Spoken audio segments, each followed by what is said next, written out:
Aujourd'hui, je vous invite à Ninive, 6 siècles avant l'époque romaine, et même plus précisément à la chute de Ninive, constituée en 612 avant Jésus-Christ. Le cas de Ninive est très intéressant parce que déjà à l'époque romaine, il y a donc 2000 ans, on n'avait qu'une vue assez floue de son histoire. Les auteurs classiques de l'époque grecque et romaine la mentionnent comme capitale assyrienne, mais certains la confondent avec Babylone. D'autres la situent du mauvais côté du Tigre, sur la rive ouest.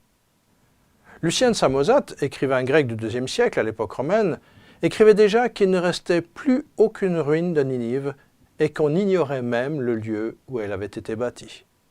Plus près de nous, au XVIIIe siècle, Voltaire. Voltaire remet carrément en question la réalité historique de Ninive. Pour Voltaire, la Bible est un tissu d'invention, je cite, « écrite par des canailles et que seuls des gens au summum de la stupidité peuvent croire ». Il a consacré beaucoup d'énergie à tenter de démontrer que la Bible était fausse. Dans la collection complète de ses œuvres, éditée en 1769, il écrit entre autres « Il se peut que la circonférence de Babylone ait été de 24 de nos lieues moyennes, mais qu'un Ninus ait bâti sur le Tigre, à 40 lieues seulement de Babylone, une ville appelée Ninive, d'une étendue aussi grande, c'est ce qui ne paraît pas croyable. » Il continue en argumentant. « On nous parle, écrit-il, de 3 puissants empires qui subsistaient à la fois, celui de Babylone, celui d'Assyrie ou de Ninive, et celui de Syrie ou de Damas. La chose est peu vraisemblable. C'est comme si on disait qu'il y avait à la fois dans une partie de la Gaule 3 puissants empires dont les capitales Paris, Soissons et Orléans avaient chacune 24 lieues de tour. D'ailleurs, Ninive n'était pas bâtie, ou du moins était fort peu de choses, au temps où il est dit que le prophète Jonas lui fut député pour l'exhorter à la pénitence. » Et Voltaire ajoute « Le prétendu empire d'Assyrie n'existait pas même encore dans le temps où on place Jonas. » On constate que Voltaire connaissait bien le texte biblique. Il avait même lu l'épisode du prophète Jonas, envoyé à Ninive pour appeler ses habitants à changer radicalement de comportement. Mais pour lui, tout cela était une pure invention. Des textes incohérents, tant au niveau géographique qu'au niveau chronologique. Les athées d'aujourd'hui sont toujours sur cette même ligne. Pourtant, avec l'archéologie, certaines périodes de l'histoire et du récit biblique sont progressivement sorties de l'obscurité. En 1835, un fils de militaire italien, Paul-Émile Botta, après ses études de médecine à Paris, occupe un poste de diplomate en Égypte, à Alexandrie. Plus tard, en 1842, il est nommé consul de France à Mossoul, dans la région de l'actuel Irak. Il connaît la Bible et il s'intéresse à l'archéologie et aux civilisations anciennes. Et son rêve, c'est de retrouver les restes de Ninive et de Babylone. À Khorsabad, il fait fouiller un monticule qui se trouve sur le site de Dur Sharoukine, nom qui signifie la forteresse de Sargon. On en voit ici un dessin de l'époque. On voit bien le tel, cette petite colline artificielle, qui est le résultat d'accumulation de débris et de terre au cours des siècles sur les ruines de la ville. Un tel n'est pas du tout une colline naturelle, même si extérieurement ça y ressemble. Botta le fait fouiller et il découvre en 1843 les restes de l'angle d'un palais. Il pense avoir découvert Ninive, ce qui n'est pas le cas, mais c'est tout de même une immense découverte.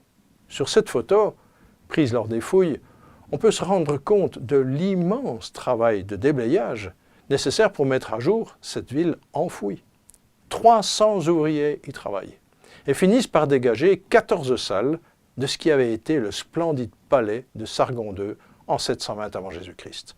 Les sculptures et les reliefs sont acheminés sur des radeaux, sur le Tigre, jusqu'au port de Bassora, puis ils sont rapportés par bateau jusqu'au Havre et transportés à Paris. Vous pouvez les voir aujourd'hui au musée du Louvre. 4 ans plus tard, en 1847, c'est un autre archéologue devenu célèbre, Sir Austen Layard, qui fouille un autre monticule et découvre le palais de Sennacherib, palais qui était surnommé le palais sans rival. Vous vous souvenez que Sennacherib est un personnage mentionné dans la Bible. Son nom apparaît dans le 2e livre des rois à partir du chapitre 18, mais aussi dans Ésaïe au chapitre 37. Cette fois, on est bien sur les lieux de l'antique Ninive.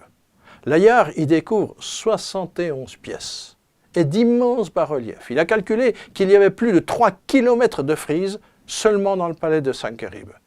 Il découvre aussi le palais d'Ashur-Banipal, Assur-Banipal, avec une immense bibliothèque de 22 000 tablettes d'argile en écriture cunéiforme, dont quelques-unes sont visibles au British Museum.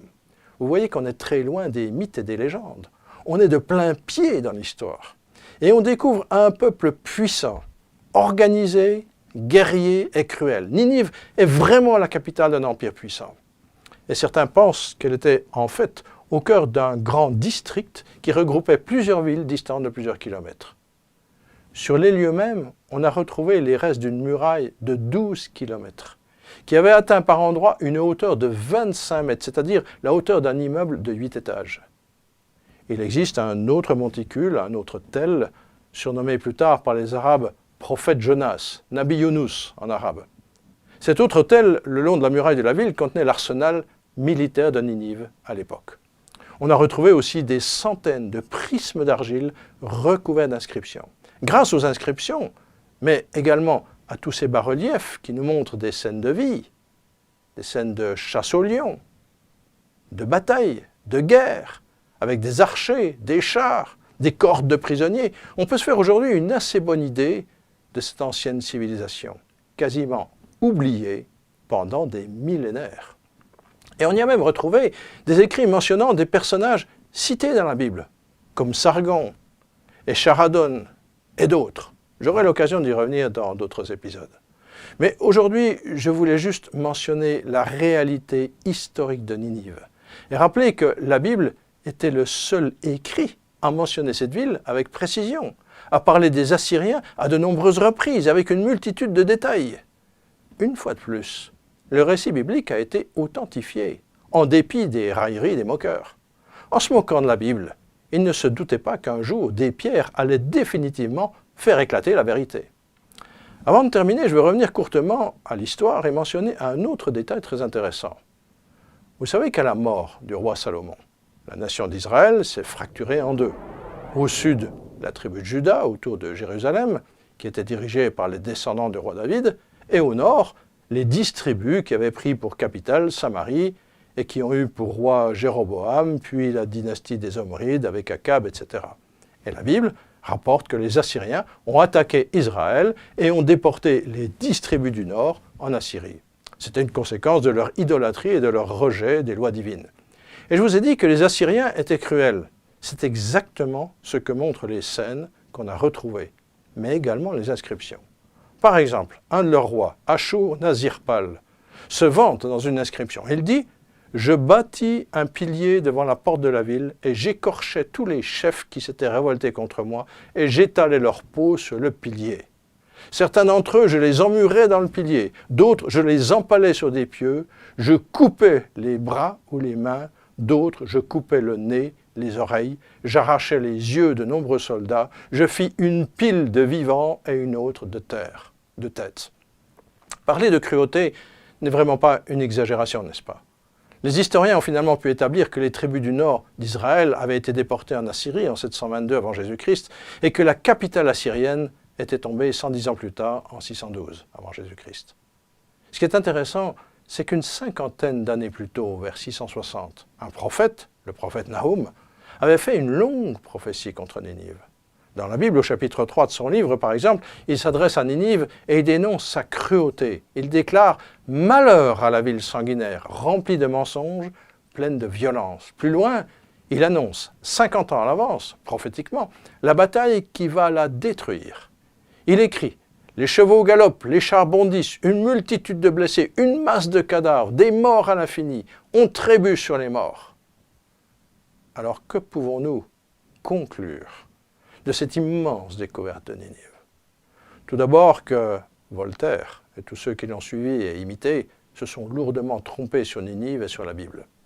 Et ensuite, une fois de plus, que la Bible nous a fourni quantité de détails précis, non seulement sur Ninive, mais sur toute la civilisation assyrienne, l'empire le plus puissant de l'époque, sur ses dirigeants, sur son caractère guerrier et les batailles menées contre ses voisins. En fait, nous avons ici une illustration puissante de l'authenticité absolue du récit biblique. Si on veut même aller plus loin, on constate que la Bible mentionne très tôt l'existence de Ninive, puisque cette ville est mentionnée déjà au chapitre 10 de la Genèse. Le texte dit qu'elle avait été construite dans la haute antiquité par un certain Ashur, après l'épisode de la tour de Babel.